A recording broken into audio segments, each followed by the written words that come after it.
Hello, hello, bonjour à tous, bonsoir, le tout dépend de l'heure à laquelle vous regardez cette vidéo. Mon nom est Sarah Moussondi et je suis heureuse d'être dans vos maisons au travers de cette vidéo.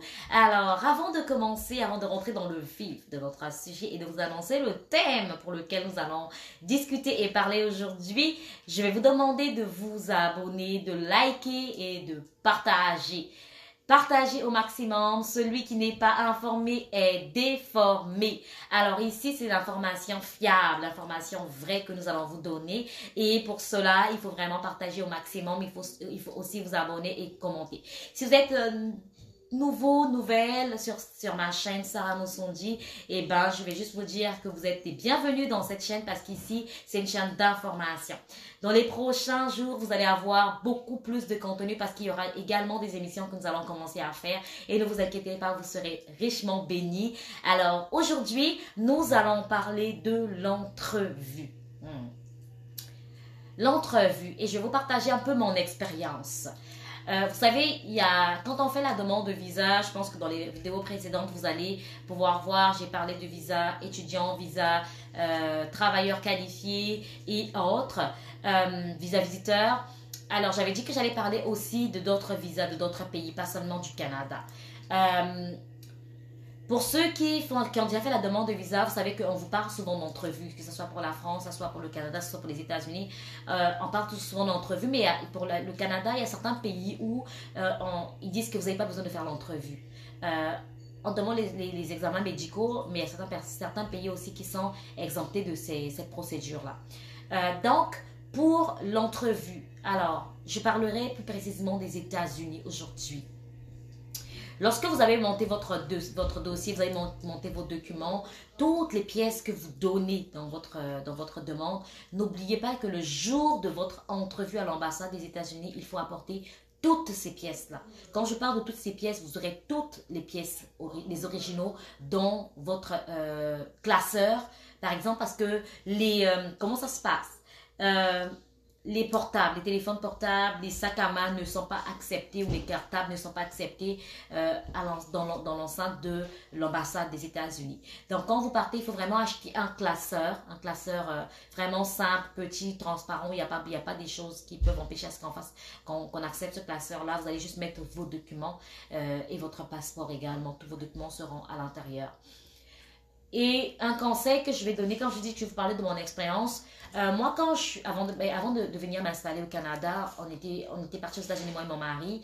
Donc, on est partis, on a fait quelques temps aux États-Unis. Et le jour où on a demandé notre visa pour les États-Unis, on s'est rendu à l'ambassade avec nos documents et on avait eu de très bons conseils quand même par des personnes. Il y avait une personne qui nous avait couché, que je salue et que j'embrasse également sa famille, son enfant et tout. Cet homme-là nous avait beaucoup aidé parce qu'il nous avait donné beaucoup de conseils. Il nous avait donné des conseils concernant d'abord l'habillement. Vous savez, aujourd'hui, on se dit, je vais à l'ambassade et on a tendance à pouvoir frapper, surtout les Congolais, on se connaît là. On se dit, je vais frapper, je vais mettre un parfum où ce jour-là, quand je vais arriver, toute la salle, ils vont sentir que je suis rentrée. Au contraire, non. Il ne faut pas que vous puissiez mettre un parfum qui va déranger, donc il va faire l'effet contraire de ce que vous voulez. Il faut mettre un parfum que vous ne puissiez pas sentir mauvais non plus parce que ça va déranger. Donc, il faut, comme on dit, tout excès nuit, il faut vraiment être au milieu. Un parfum qui a une belle odeur, mais également qui ne dérange pas. Les vêtements, optez plus pour des couleurs sombres. Évitez vraiment des couleurs frappantes. Un orange, un ensemble orange qui frappe, jaune qui frappe, le rouge qui frappe, le bleu qui frappe. Non. Il faut vraiment opter pour des vêtements qui ont des couleurs assez sombres. Je parlerai d'un bleu foncé, une couleur noire. Ça peut être un rouge, mais un rouge vraiment pâle, un peu comme, on appelle ça rouge, je pense que c'est Bourgogne si je ne me trompe pas. Je ne connais pas trop les couleurs, mais des couleurs qui ne sont pas vives, des couleurs qui ne frappent pas vraiment à l'œil. Et également votre habillement, habillez-vous que vous soyez très beau. Je ne veux pas vous dire d'aller à l'ambassade avec des vêtements comme si vous partez acheter aller au marché ou je ne sais pas où, non. Vraiment, habillez-vous en tenue de cérémonie, mais des tenues belles. Vous savez, quand vous partez à l'ambassade, il y a des choses qui permettent à ce que vous ayez votre visa. Le premier point, c'est votre aspect physique. Il vous regarde. Celui qui va vous donner le visa vous regarde. Il se rend compte que c'est quelqu'un qui n'a jamais voyagé. Alors, il a des doutes. La deuxième des choses, c'est votre attitude. Votre attitude, ce que vous communiquez par votre façon d'être, votre regard, vos gestes. Et le troisième, c'est vraiment votre parole. Ce que vous sortez de vos bouches, c'est ce qui va convaincre la personne à vous donner le visa ou non. Si vous-même déjà vous n'êtes pas convaincu de ce que vous sortez, on va en arriver. Donc, je vais parler de l'aspect physique. L'aspect physique, ça concerne le maquillage pour les femmes, la coiffure, les vêtements, tout ce qui concerne les parfums, l'odeur et tout ça.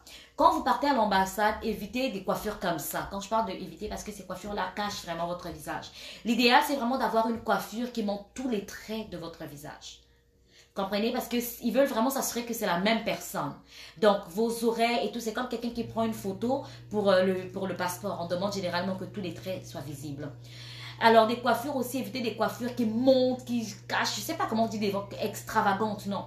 Mettez une belle coiffure, mais soyez présentable, soyez belle avec votre coiffure.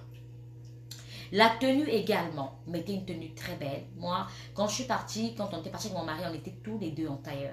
En tout cas, j'étais enceinte. Je suis enceinte de mon fils.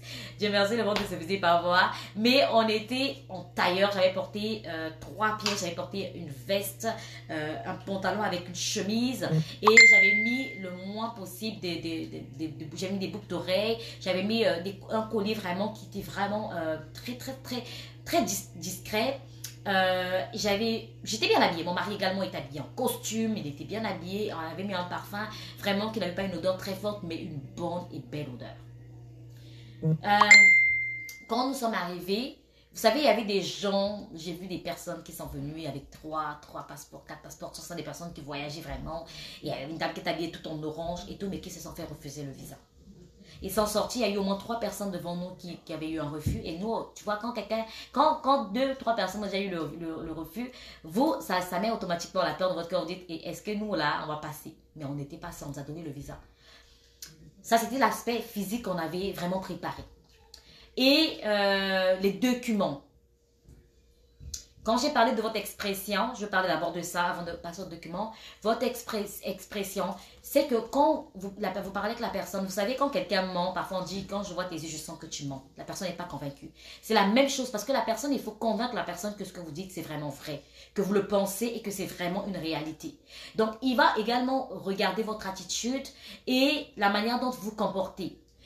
Quand vous êtes dans l'ambassade, vous savez, nous, la personne qui donne le visa, il nous posait des questions et tout. Donc, je vais arriver tantôt pour la parole. Il nous posait des questions. Puis à un moment donné, il nous a dit, je pense qu'il nous a demandé des excuses ou pas. Et oui, il a dit, je veux me déplacer à maman. Il s'est déplacé, il nous a laissé au moins pendant 30 minutes comme ça. 25 à 30 minutes, je ne sais plus. Il s'est déplacé. Et nous, il y a des caméras qui regardent vos gestes. Tu sais, moi et mon mari, on était comme si on ne se connaissait pas. On était mari et femme, mais on était tellement assis parce que celui, comme je dis, nous avait conseillé, nous avait dit emmener un livre, essayer de méditer, essayer de faire tout ce que vous pouvez et éviter tout ce qui va attirer l'attention de manière négative. Donc, du coup, moi, il y avait un truc qu'ils avaient mis, c'était comme un journal qui était juste sur le mur, et il y avait des instructions, des trucs que j'étais en train de lire. Et mon mari également, je pense qu'il était en train de lire, je ne sais quoi, mais on était vraiment là, on était concentrés parce qu'on savait ce qu'on était venu chercher. Donc, on n'était pas en train de dire à mon mari, tu vois, non, là c'est bon, bientôt on aura les visas. Ou encore, chérie, est-ce que tu penses qu'on aura les visas? Non, on était vraiment concentrés sur notre objectif. Et par la suite, quand le monsieur est revenu, il nous a posé des questions. Donc, je vais parler de votre attitude également. Si vous avez un livre que vous pouvez emmener pendant que vous êtes là, même en attente, parce qu'il y a plusieurs postes, avant de là, vous mettez les empreintes et puis là, vous allez aller passer l'entrevue. Vous pouvez prendre ce livre-là, vous asseoir tranquillement et commencer à lire votre livre. Ça va mieux vous aider. Et ne soyez pas également stressé, vous transpirez. Je sais que le stress, parfois, c'est naturel. C'est peut-être la première fois que vous allez voyager pour aller aux États-Unis, au Canada, que vous allez avoir le visa. Si vous avez l'entrevue ou pour aller en France, vous stressez. Alors, la personne qui est en face de vous lit votre stress et ça peut le pousser à vous refuser le visa. Parce qu'il va se dire que vous mentez. Alors que parfois, tous les documents sont vrais. Donc, il faut également travailler sans stress, être vraiment calme. Ne faites pas aussi des humours déplacés. Ça veut dire que vous voulez faire une blague à la personne alors que la personne n'est pas là pour des blagues. Donc, faites très attention. Faites très, très attention. Vous dites que oui, on a parlé que la personne était très sympathique et puis elle a même rigolé et tout, mais à la fin vous avez un refus. Parce que cette personne-là n'est pas là pour rigoler avec vous. Cette personne-là est là pour vous poser des questions pour faire son job. Et le reste, ça ne la regarde pas. Et vous, si vous faites des blagues, la personne peut rire, mais ça ne veut pas dire que la personne va vous donner le visa. Parfois, la personne n'a pas apprécié votre blague. Mais puisque c'est son travail, il va faire semblant de rire avec vous, mais derrière vous, vous donne le refus. Donc, il faut vraiment veiller à cela, à ce que vous allez dire. Parlez quand on vous donne la parole, c'est vraiment important. Le troisième point, c'était ce que vous allez sortir. Alors, quand vous transmettez vos documents, s'il vous plaît, prenez connaissance de chaque document que vous avez transmis. Parce qu'on va vous poser des questions par rapport à ces documents-là. Toi, tu as pris un congé, tu travailles, tu as pris un congé d'un mois. On te demande ton congé de telle date à telle date. On te demande les dates de tes congés, tu ne connais pas. Alors, on va te dire que ce sont des faux documents. Ou on te dit, ok, est-ce que vous avez fait une réservation de billets parce qu'il faut faire la réservation aller-retour. On vous demande, ça vous allez voir ça dans les vidéos que j'ai faites pour dire qu'est-ce qu'il faut préparer quand vous voulez faire un voyage, les documents à préparer. Donc, on va vous demander, ok, vous avez fait une réservation de billets, c'est pour quelle date? Vous ne connaissez pas, ni la date d'aller, ni la date de retour. En ce moment-là, il ne va pas vous donner le visa. Vous avez emmené vos relevés bancaires, on vous demande les sommes exactes. Il y a eu des transactions. Il y a eu des transactions, par exemple, d'1 million, de 500 000. Il va vous demander, mais pourquoi là, il y a eu un dépôt de 1 million? Le 1 million là, c'est quoi? Pourquoi il y a eu un retrait de 500 000? Ça signifie quoi? Alors, vous ne connaissez même pas, vous n'arrivez même pas à expliquer votre propre relevé bancaire. En ce moment-là, croyez-moi, il va vous refuser le visa parce qu'il va dire que c'est un faux document. Alors que parfois, c'est un vrai. Très souvent, ce sont des vrais. C'est un vrai document, mais on va vous refuser le visa parce que vous n'arrivez pas à expliquer votre propre relevé bancaire. Donc, prenez connaissance de chacun de vos documents que vous donnez. Vous êtes marié. À quelle date vous êtes marié? Si vous êtes marié, femme, on va poser cette question-là. On va vous demander, oui, mais pourquoi vous êtes parti en voyage maintenant, pas avant? Pourquoi vous avez pris des congés à la même date? Et votre mari, votre mari ou votre femme, vous devez connaître les documents que vous avez mis tous les deux, vous devez avoir connaissance des documents. Et quand on va vous poser des questions, vous devez être à mesure de répondre tous les deux les mêmes réponses. Ça veut dire que la connaissance que ton mari a, c'est ce que ta femme doit avoir. S'il y avait un retrait de 1 million, si c'était pour l'achat de, je sais pas moi, d'un terrain, il faut que toi, quand tu sais l'achat d'un terrain, ta femme aussi sache que c'est pour l'achat d'un terrain. Ce n'est pas que ta femme puisse dire que c'était pour l'achat du groupe électrogène, toi tu dis que c'est pour un terrain, le mensonge, automatiquement, vous aurez un refus. Donc, il faut vraiment travailler là-dessus. La connaissance de chaque document. Et parler au moment où on vous donne la parole. Je répète encore, parlez si on vous donne la parole. Si vous n'avez pas compris une question, n'ayez pas peur et n'hésitez pas à dire excusez-moi monsieur ou madame, j'ai pas bien compris la question, est-ce que vous pouvez répéter? Vous pouvez demander, ne soyez pas pressé à répondre, ne soyez pas pressé à donner des réponses sans pourtant avoir compris la question. Parce que les réponses que vous donnez sont également enregistrées et eux ils savent, si vous avez menti, on ne vous donne pas le visa. Alors que parfois vous n'avez pas compris la question. Donc prenez vraiment le soin quand on vous pose une question. À quelle date vous avez pris votre billet d'avion? Ok. Si la date que vous avez fait la réservation ne correspond pas parce que, par exemple, vous avez pris pour le 4 janvier, février, nous sommes en février, le 5 février, ou je prenais le 10 février, et que votre rendez-vous à l'ambassade était le 9. On ne va pas vous donner le visa le même jour parfois. Et on va vous demander, mais pourquoi vous avez pris la date du 10 février? Vous pouvez dire, parce que, en réalité, moi, j'avais pris un rendez-vous avant, mais j'ai pas pu avoir une place avant. Je voulais un rendez-vous avant le 1er février, par exemple, mais j'ai pas pu avoir un rendez-vous avant. Donc, j'ai pas eu le temps également de modifier ma réservation. Donc, je vais également modifier ma réservation dès que j'ai le visa. Donc, ne tremblez pas quand on vous pose une question, ne paniquez pas, répondez à la question. Il y a une transaction qui s'est faite. Moi, mon mari, on avait une transaction, je pense que c'était d'1,5 million, de 2 millions dans le compte. Et après, je pense que c'était un dépôt. Hein. Oui, c'est un dépôt et le monsieur, non, on ne s'attendait même pas à cette question-là. Il nous a demandé comment je vois qu'il y a, parce qu'il y avait tout le temps les dépôts de salaire, des dépôts de quoi, mais là c'est vraiment une somme comme ça qui était mise. C'était, je pense, 2 millions 500, quelque chose comme ça. Et après, il demande, mais ce dépôt de 2 millions 500 là, c'est quoi? 1 million ou 2 millions 500, je ne sais plus. Anyway, donc là maintenant, c'est moi qui prends la parole. Je dis, chérie, je ne parle pas au monsieur, je parle à mon mari. Je dis, chérie, ce n'est pas l'argent de la vente de la parcelle parce qu'on avait vendu une parcelle, c'était pas notre parcelle, mais c'était la parcelle du papa de mon mari qu'on avait vendu et puis il avait donné à mon mari quelque chose. Donc, c'était ça. On avait fait le dépôt là dans le compte. Et puis après, il a dit, oui, en fait, j'avais vendu la parcelle de mon papa.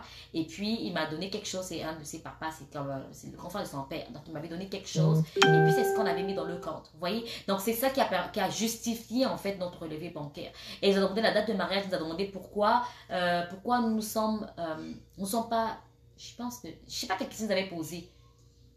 Le 25, c'était le 25 décembre, vous avez posé une question, on lui a dit oui. En fait, nous, on s'est mariés le 23 décembre. Donc, du coup, le 25, on a profité, notre nuit de miel, lune de miel, on a profité et on a décidé de voyager à telle date. Donc, on a laissé le temps de pouvoir savourer notre mariage correctement et on a décidé de s'offrir des vacances à telle date pour les États-Unis. Donc, les réponses qu'on a données, c'est des réponses qui justifient en fait tous nos documents qu'on avait et on a expliqué les documents également. On avait connaissance de tous les documents. Et il a demandé pourquoi vous avez pris des congés en même temps. On a dit oui, en fait, mon mari avait des congés à telle date. Et moi également, j'ai pris parce qu'après le mariage, on voulait vraiment se reposer. On a dit pourquoi pas prendre à la même date pour pouvoir aller. Et puis, la période où il y avait beaucoup de gens qui avaient pris des vacances par rapport à la fête de Noël. Il y a beaucoup de gens qui ont pris des vacances au boulot. Donc, moi, j'ai préféré de prendre les vacances juste après. Donc, quand les autres sont revenus et moi, j'ai pris, m'a dit, mais qui va te remplacer là-bas? J'ai expliqué, j'ai dit, là où je travaille, c'est une grande boîte. So, il y a beaucoup d'argent. Donc, si moi si moi je pars, ça veut dire qu'il y a quelqu'un qui va jouer l'intérim à ma place. Donc, il faut justifier ça également. Il peut vous demander ça. Des questions auxquelles vous vous attendez pas. Parfois, vous êtes préparé pour d'autres questions, mais il y a des questions auxquelles vous vous attendez pas qu'on va vous poser. Donc, il faut être capable de justifier toutes les réponses et également des réponses réfléchies, des réponses bien basées. Ne donnez pas des réponses pour donner des réponses, comme on dit pour le plaisir, mais donnez des réponses qui sont bien basées, qui vont jouer en votre faveur. Donc, l'entrevue, c'est comme ça que ça se passe. C'est vraiment, le tout dépend vraiment de vous si vous avez répondu à de bonnes questions. Pour le Canada aussi, je pense que vous passez l'entrevue. Je pense que si vous êtes au Congo-Brazzaville, c'est à Kinshasa que vous allez passer l'entrevue quand vous partez faire les empreintes biométriques avec les examens médicaux. Je pense que c'est à Kinshasa également, on vous pose des questions par rapport à vos documents pour s'assurer que vous êtes la bonne personne. Donc, ce que je vais vous dire, c'est vraiment de veiller à vos réponses, de pouvoir vous préparer, de faire des répétitions. Parce que nous, on l'a fait avec mon mari. On a fait des répétitions à la maison. Il me posait des questions. Je lui posais des questions. Je me faisais passer pour un agent d'immigration. Je lui pose des questions. Et lui également, il se faisait passer pour la personne qui passe l'entrevue. C'est comme l'entrevue de travail. Il faut donner des bonnes réponses pour qu'on puisse vous embaucher. Donc, le tout dépend de ce que vous dites. C'est ce qui va motiver la personne en face de vous de pouvoir soit vous donner le visa ou soit vous refuser le visa parce que vous n'avez pas convaincu la personne. Convaincre la personne, ça ne veut pas dire de pouvoir forcer la personne à être convaincue. C'est ce que vous sortez de votre bouche. C'est ce que vous allez faire, votre attitude, votre façon de se comporter et vos paroles également, ce qui sort de vos bouches, vos réponses par rapport à votre document. Parce qu'il va vous poser des questions basées sur ce que vous avez donné. Quand vous avez une invitation, il va vous demander également la personne qui vous invite. Il faudrait que vous ayez connaissance de cette personne. Nous, on nous a posé la question parce que c'était le papa de mon mari et on a demandé sa profession. Qu'est-ce qu'il faisait? Et quand il a vérifié dans l'ordinateur, ils ont tous les fichiers, ils savent, ils ont toutes les informations de ces personnes-là. Alors, puisque lui, c'est comme moi, par exemple, Moussondi, j'ai ma soeur, on peut taper dans le système Moussondi, il y a ma soeur qui sort, il a demandé, au lieu de demander la personne qui a invité, donc c'est moi, il a demandé les informations sur l'autre frère de celui qui nous avait invité. Et effectivement, mon mari a dit oui, effectivement, c'est son petit frère, son grand frère, et lui aussi, il voyage beaucoup parce que c'est quelqu'un qui voyage beaucoup et tout. Voilà, on a donné toutes les informations. Il vit où? Il faut connaître l'adresse de la personne qui vous a invité. Il ne faut pas tituber là-bas, il faut connaître l'adresse exactement. On a donné l'adresse, s'il y a le numéro d'appartement, vous donnez le numéro d'appartement. Si c'est une maison, il n'y a pas de numéro d'appartement, vous donnez le code postal. S'il a demandé sa profession, vous devez connaître. S'il demande le nombre de personnes qui sont dans la maison, dites oui, moi, ma connaissance, je sais qu'il vit avec sa femme et ses enfants. Il a 3 enfants, par exemple. Ils vont s'assurer que la personne qui vous invite, ce n'est pas une invitation fondée, que vous avez des liens. Quels sont vos liens de parenté avec cette personne-là? Si c'est votre oncle, vous dites oui, c'est mon oncle, en fait, c'est le petit frère de ma mère, ou c'est le grand frère de ma mère, de mon père, c'est mon grand-père et tout. Vous devez vraiment donner le lien de parenté avec cette personne-là. On vous demande qu'est-ce qui prouve que vous allez repartir. Dites oui, en fait, moi, si vous voyez, j'ai mon emploi. Et voilà, donc la date de mes congés, c'était de telle date à telle date, je dois repartir parce que j'ai des fonctions. Je suis bien payée dans mon emploi, j'ai beaucoup de... je vais repartir parce que je ne peux pas perdre mon emploi pour venir vivre aux États-Unis, par exemple, au Canada, pour juste m'asseoir pour ne rien faire. Je n'ai pas d'emploi au Canada. Donc, il faudrait que vous puissiez parler à cette personne, mais également, comme on dit, parler avec mesure. Ne dites pas au-delà de ce qu'on vous demande. Alors, en dehors de ça, il y a un conseil que je vais donner, surtout aux Africains et surtout aux Congolais. Les Congolais ont tendance à chercher le voyage quand ils perdent l'emploi ou quand rien ne marche dans le pays. C'est là qu'ils commencent à regarder, se tourner vers le voyage. Non. Le voyage est important pendant que vous avez votre emploi. Parce que pour vous donner le visa, il demande quelque chose qui justifie votre attachement avec votre pays. Quelque chose qui prouve que vous allez repartir. Et parmi ces choses, il y a souvent la preuve d'emploi, les relevés de paie, qui sont vraiment les choses qui prouvent réellement que vous allez repartir. C'est vraiment une pièce qui convainc. Et vous avez plus de chances, c'est-à-dire 99% de chances qu'on vous donne le visa quand vous avez un emploi stable, que quand vous n'avez pas d'emploi, vous avez 97% de chances qu'on vous refuse le visa. Comprenez? Donc, là, vous serez obligé parfois d'aller falsifier. Et quand vous falsifiez, eux, ils ont des appareils qui détectent que c'est falsifié. Il y a vraiment beaucoup de chances qu'on vous arrête et qu'on vous refuse même le territoire du Canada parce que vous avez falsifié. Donc, il faut éviter ça. Et pour éviter ça, il faut vraiment que vous puissiez, quand même si vous ne partez pas pour vous installer, faites des voyages, des vas-et-viens. Si vous avez la possibilité d'aller au Canada, d'aller aux États-Unis, vous avez la possibilité d'aller en France pour 1 mois, pour 2 mois. Le fait de pouvoir faire des allers-retours, de pouvoir visiter certains pays, ça va vous faciliter l'obtention du visa. Donc, c'est un conseil que je donne surtout aux Congolais de Brazzaville. Surtout aux Congolais de Brazzaville. Je le dis parce que moi, je suis Congolaise de Brazzaville.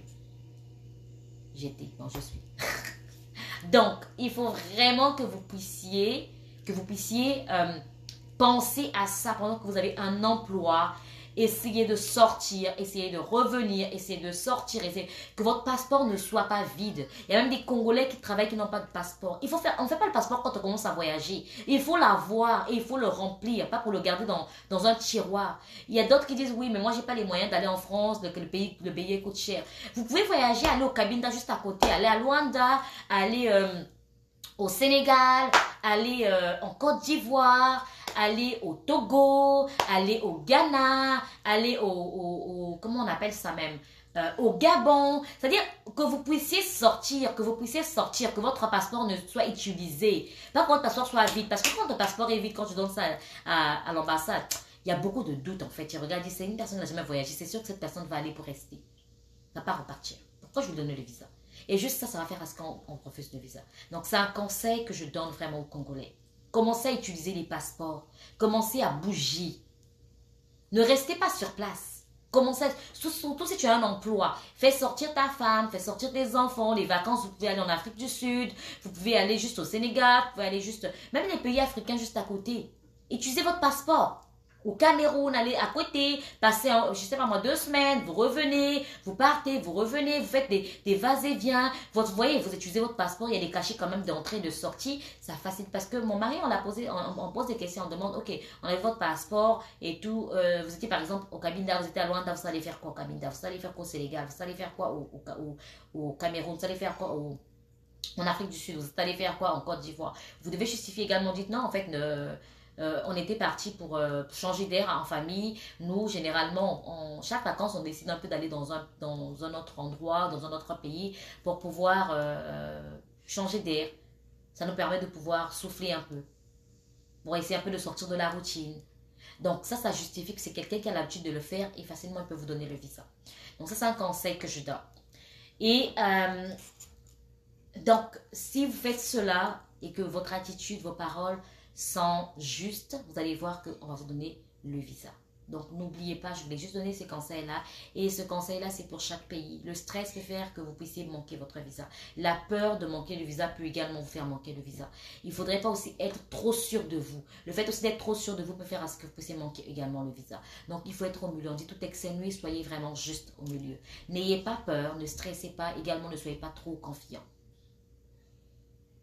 Soyez vrai avec vous-même, soyez vrai avec la personne qui est en face et vous allez voir que vous allez avoir votre visa tranquillement. Donc, j'espère que cette vidéo vous a plu et que va vous aider également dans l'obtention de votre visa et dans votre entrevue. On va se retrouver pour une autre vidéo et là, on parlera d'un autre thème. N'oubliez pas, abonnez-vous, likez, partagez. Je vais juste préciser, je ne suis pas agent d'immigration. Je fais simplement ça pour vous aider parce que moi également, comme vous, j'avais eu une mauvaise expérience avant de pouvoir voyager. Il y a eu quelqu'un qui nous avait escroqué beaucoup d'argent parce que c'était pas par moi, c'était par mon mari. Et moi-même, j'étais pas convaincue de cette personne, mais mon mari, vraiment, il était convaincu. Et je vous dis que c'était pas agréable du tout. Quand vous mettez de l'argent de côté et que vous puissiez sortir des grosses sommes pour pouvoir donner à quelqu'un et qu'à la fin, cette personne vous roule dans la farine, croyez-moi, il y a certaines personnes qui ont fait des AVC juste pour ça. Donc aujourd'hui, si je fais ces vidéos-là, c'est vraiment pour aider les gens à pouvoir prendre conscience. C'est bien que nous puissions tous vouloir voyager. C'est bien que vous désirez pouvoir quitter votre pays parce que la prochaine fois, je parlerai des réfugiés parce que votre vie est en danger, parce que vous avez un diplôme, vous avez une spécialité et que vous voulez venir ici en tant que travailleur qualifié, vous voulez vraiment sortir du pays pour pouvoir contribuer également à l'économie de d'autres pays parce que dans votre pays, il n'y a pas de travail, il n'y a pas de quoi, vous voulez un avenir meilleur pour votre famille, c'est bien, c'est ce que tout le monde souhaite, mais également soyez prudents parce qu'il y a beaucoup de gens qui vous demandent de l'argent, mais ce sont des escrocs, il y a beaucoup d'agences qui ouvrent parce qu'ils savent qu'il y a beaucoup de personnes qui sont naïves, qui savent qu'il y a beaucoup de personnes qui veulent voyager et ils profitent derrière cette naïveté-là. Ils vont jamais vous rembourser l'argent parce qu'il y a des contrats que vous signez qui disent que vous pouvez pas, qui disent que vous pouvez pas être remboursé et vous allez perdre beaucoup d'argent alors que vous avez travaillé dur. Donc, soyez prudents, s'il vous plaît. Lorsque vous faites des procédures et qu'on vous demande des paiements, même avant d'arriver d'abord à ça, vous avez des papiers à signer. Prenez le temps de lire cette clause-là. Prenez le temps de lire ces contrats-là. Ne signez pas des contrats pour le plaisir parce que vous voulez voyager. Ça peut vous mettre dans beaucoup d'erreurs. Prenez le temps vraiment d'examiner, de lire, de faire des recherches. Il y a certaines personnes même qui ont donnent des adresses, mais ce sont des fausses adresses ici au Canada. Ce sont des adresses des bâtiments qu'ils ont connaissance, mais ils ne travaillent même pas là-bas. Il y a certains qui ne sont même pas des agents d'immigration, mais qui se font passer pour des agents d'immigration. Celui qui nous avait escroqué s'est fait passer pour un agent d'immigration. Donc, croyez-moi, faites très très attention, méfiez-vous. Si vous avez des questions, vous avez fait des recherches, vous voulez voyager, que vous ne comprenez pas certainement la procédure, vous pouvez toujours m'écrire dans la barre de recherche. Je répondrai à votre question, je ferai des recherches pour vous, surtout que je suis sur place et je vais vous donner plus de détails dès que j'aurai ces détails-là. Je vous dis à très bientôt pour une autre vidéo et je vous aime énormément. Portez-vous bien. Bisous, bisous.